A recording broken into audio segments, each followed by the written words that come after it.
Hi everyone, my name is Tabitha and I like to create what I call wife life content. Basically me sharing the things that are having a major impact on my marriage as well as the ways that God is growing me as a wife.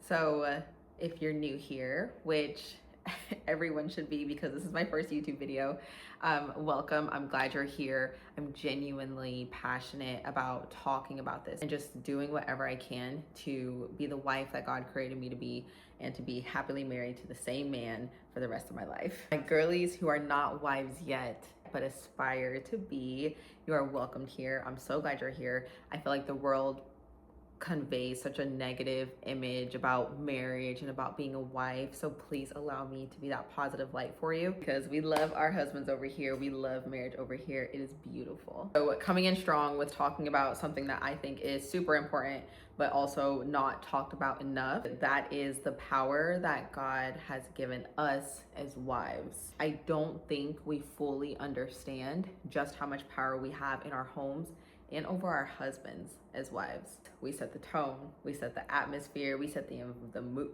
we set it all. So I'm excited to unpack this with you guys. Before we get in, I want to preface this by saying that while we're talking about the power that we have as women and wives in our home, the power goes both ways. Okay, so the power can be used for good, for the betterment of our home, our marriages, our husbands, and everyone involved, or the power can be used for bad and have a negative impact on our homes. Something I've realized is that using that power for good does not happen on accident. It requires a lot of intentionality and discipline and, like, honestly, a relationship with God. Different video for a different day, but that is why I feel like I cannot do marriage right or happily without God. I show up much better as a wife whenever I am locked in with God. So, okay, let's get into it. First verse I want to get into that really put me on to this power is Proverbs 14:1. I'm actually going to put it on the screen in the amplified version. So that's a lot, right?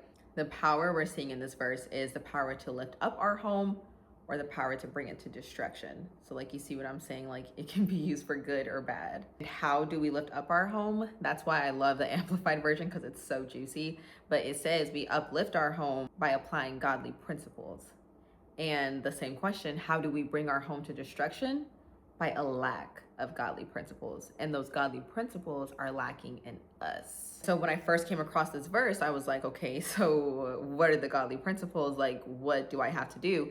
And over time, like, I've realized that something I always go back to is 1 Corinthians 13. The love is patient, love is kind, but it also says love is not self-seeking. Love keeps no record of wrong. Love is not rude. Love is not proud. Love is not arrogant. Like, the list goes on. I feel like letting those things lead the way and asking God to help you to make decisions and, like, act according to those things just has helped me so much, because, like, at the end of the day, I'm a flawed human being. Like, I can't do all of those things without God.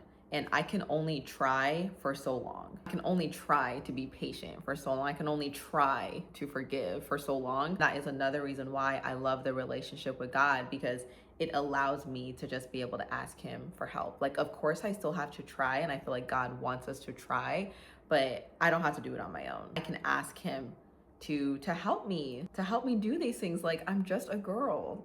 I cannot do it on my own. Okay, so the next few verses, when I first read them, I was offended. Like, if I'm honest, I was offended. I was frustrated to see them there. They actually come up 3 times in Proverbs, and I'm gonna post them on the screen. But in so many words, they say, better to be outside of your home than inside your home with a quarrelsome or contentious wife. Like, slow down. That's a lot. Okay, there's so much to unpack. There's so much to unpack. I feel like I've really grasped the purpose behind those verses. These verses are communicating to us, happy wife, happy life. Okay, they are communicating to us that our emotions, our feelings, how we show up sets the atmosphere in the home. Basically, I learned that, like, what this verse is telling us is that environment that's created whenever I'm negative and I'm mean and I'm angry and I'm not patient, I'm not kind, I'm all the things that environment that I'm creating in my home for my husband, the negative impact that I'm having on my home in those moments is deeper than I realize it. Basically, what it's telling us is that there is more peace outside the home than there is inside the home. I have just noticed for myself, when I keep my emotions at bay, which again, the relationship with God, being locked in with God, makes it so much easier. He just helps so much. But when I have my emotions at bay, it's easier. Like it's easier. Like everything is just smoother. Like, and it's not just for the benefit of my husband. It somehow, some way, it deeply like impacts my experience as a wife too. Like it just makes me more calm, more level-headed. No, I'm happier because I'm not like walking around worked up, letting myself be easily offended or easily upset most days. Okay, most days. But I just have truly noticed that when these emotions are in check, everything else just falls into line beautifully. Okay, the last point I want to highlight is that I think the power that God has given us as women is so strong and so important that in a few stories in scripture, we see Satan go through the woman to cause destruction. So let's talk about Job. If you don't know, Job is someone in the Bible who was called a righteous man.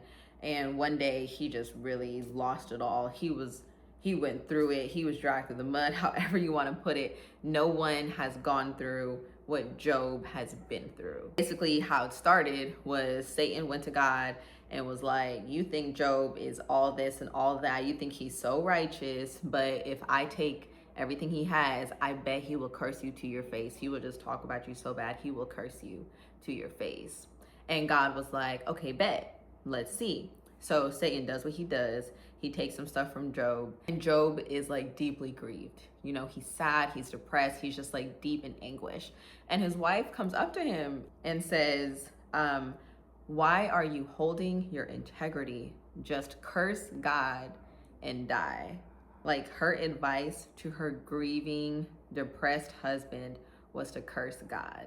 Just like some raggedy advice. And that right there is what really made me get my act together with God, because how is it that Satan told God, Job will curse you to your face, and the advice that Job's wife gave Job was to curse God? No way, that's just pure coincidence. That happened because the enemy was in Job's wife's head, and the enemy was feeding her these thoughts, which is why she could fix her lips to give some raggedy advice like that. Satan went through Job's wife to cause the destruction that he was hoping to accomplish. You know, we see the same thing in Adam and Eve, right? Like, we don't know why, but Satan went to Eve. You know, when he put thoughts in Eve's head to make her start questioning, did God really say that, like, these things? Is it really bad? Like, to literally start questioning and doubting the things that God told her. And then she ate the apple. When I really started grasping this, I was definitely in a season where the enemy was playing like tic-tac-toe in my brain. Like, he was playing hopscotch, willy-nilly, having a great time in there. Everything in my head was so negative. All of my thoughts about my marriage were so negative. Understanding these stories this way made me realize that the enemy really is out here trying to destroy marriages. And one of the ways that he will do that is to go through me as the wife. Because what did we read in Proverbs 14:1? That a wise woman lifts up her home, but a foolish one tears it down with her own hands. You know, so God gave women that power. The enemy will go through the woman to bring that home to destruction. And that's like, grasping that is what made me get my life together with God, made me get my thought life together, because I don't ever want to be in a position to give my husband some bad advice behind God. Then I don't ever want to be the wife. I don't ever want to be a wife who tears down my husband or tears down my home. I always want to uplift. It's so important to me to be the wife that God has called me to be, and to be the wife that God knows my husband needs. So like, it's important to me that I grasp this, and that I, apply this, and that I have that relationship with God, that I stayed locked in with God, because without God, none of that, like none of that is happening for me. So ultimately, that is what I've learned. When I'm intentional about showing up as the wife that God created me to be, regardless what my husband is or is not doing, my marriage thrives. I thrive because I'm just focused on me and God. And sometimes I get the short end of the stick. Sometimes I give more than I get, but there is no L in protecting the peace and the happiness and the love within my marriage. Okay, love you guys. Thank you for watching. Hope you have a good day.